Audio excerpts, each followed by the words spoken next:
ओम नमो भगवते वासुदेवाय। ओम नमः शिवाय। श्रीमन्नारायण। दोस्तों, मैं नरेंद्र वर्मा आपका भक्ति सिटी चैनल में एक बार से फिर स्वागत अभिनंदन करता हूं। दोस्तों, आप सबको निर्जला एकादशी की हार्दिक शुभकामनाएं और बहुत बहुत बधाई। निर्जला एकादशी बहुत बड़ा है। आइए आज हमको दिखाते हैं निर्जला एकादशी कितनी बड़ी होती है। निर्जला एकादशी का व्रत 6 जून आज शुक्रवार को रखा जाएगा। इस दिन गृहस्थ लोगों को निर्जला एकादशी व्रत रखना चाहिए, जबकि वैष्णव लोग निर्जला एकादशी व्रत 7 जून को रखेंगे। ध्यान से रखें, गृहस्थ के जो लोग हैं वो आज व्रत रखेंगे, बाकी के जो वैष्णव है वो कल रखें। इस बार निर्जला एकादशी 6 जून को रवि योग बन रहा है। यह योग 1 घंटा 11 मिनट तक बना रहेगा।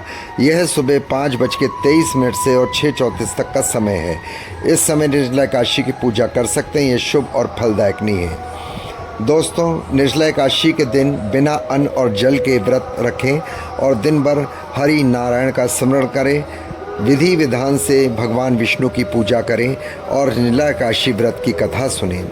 इस व्रत को करने से आपके सभी पाप मिट जाएंगे और स्वर्ग की प्राप्ति होती है। इस व्रत को भीमसेन ने भी किया था, इसलिए भीमसेनी एकादशी भी इसको कहते हैं। इस व्रत का पूरे साल तक इंतज़ार रहता है। आइए जानते हैं निर्जला एकादशी व्रत का कथा, मुहूर्त और पारायण समय के बारे में। आपसे अनुरोध करूंगा, प्लीज़ व्लॉग को अधिक से अधिक लाइक करें, सब्सक्राइब करें, शेयर करें, बेल आइकॉन को प्रेस करें और श्रीमन्नारायण कमेंट्स बॉक्स में लिख के पुण्य के भागी बने।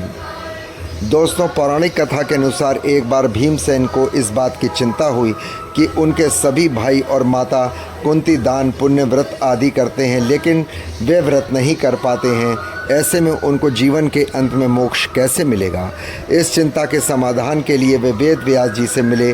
उन्होंने वेद व्यास से कहा कि उनके सभी भाई और माता व्रत करते हैं, लेकिन मैं व्रत नहीं कर पाता। व्रत रखने की सबसे बड़ी समस्या है, वे बिना भोजन के नहीं रह सकते, ऐसा भीमसेन कहते हैं। भीम तब वेद व्यास जी ने भीमसेन से कहा, यदि तुम स्वर्ग को अच्छा और नरक को बुरा जानते हो तो तुमको हर महीने की दोनों एकादशी का व्रत रखना होगा। उस दिन अन्न का सेवन नहीं करना होगा।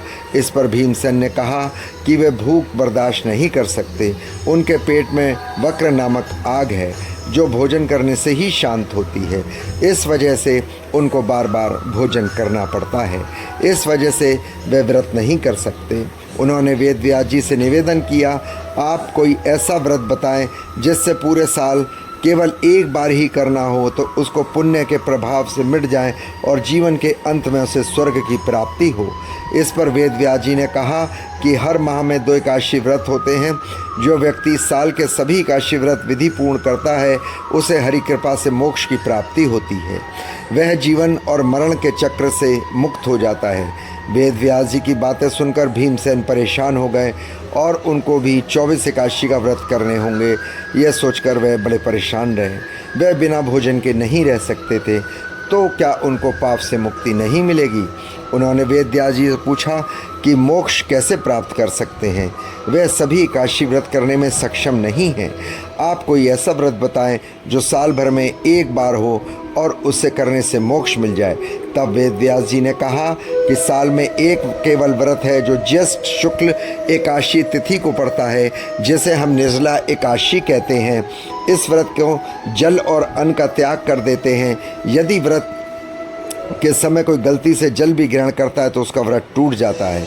इस एकादशी व्रत में सूर्य उदय से लेकर द्वादशी के सूर्य उदय तक उपवास रखा जाता है। द्वादशी के दिन दान पुण्य करने के बाद व्रत का पारण करना होता है।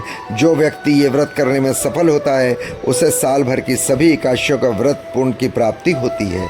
इससे उसके पाप मिट जाते हैं और उसे मोक्ष की प्राप्ति होती है। व्यास जी की बात सुनकर भीम खुश हुए। उनके सुझाव के अनुसार निर्जला एकादशी का व्रत रखा जाए और विष्णु भगवान की पूजा की जाए और द्वादशी के दिन दान पुण्य करके व्रत खोला जाए, जिससे सारे पाप समाप्त हो जाएंगे और पुण्य की प्राप्ति होगी। तो दोस्तों, इस प्रकार जो भीमसेनी एकादशी यानी निर्जला एकादशी का साल में एक व्रत रख बाकी पूरे साल कोई एकादशी रखने की ज़रूरत नहीं है।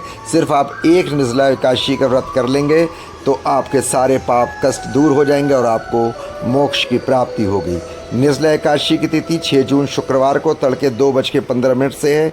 निर्जला एकादशी की तिथि 7 जून शनिवार को तड़के 4 बजे हो जाएगी। प्लीज़ ब्लॉग को लाइक करें, सब्सक्राइब करें, शेयर करें। ओम नमो नारायण।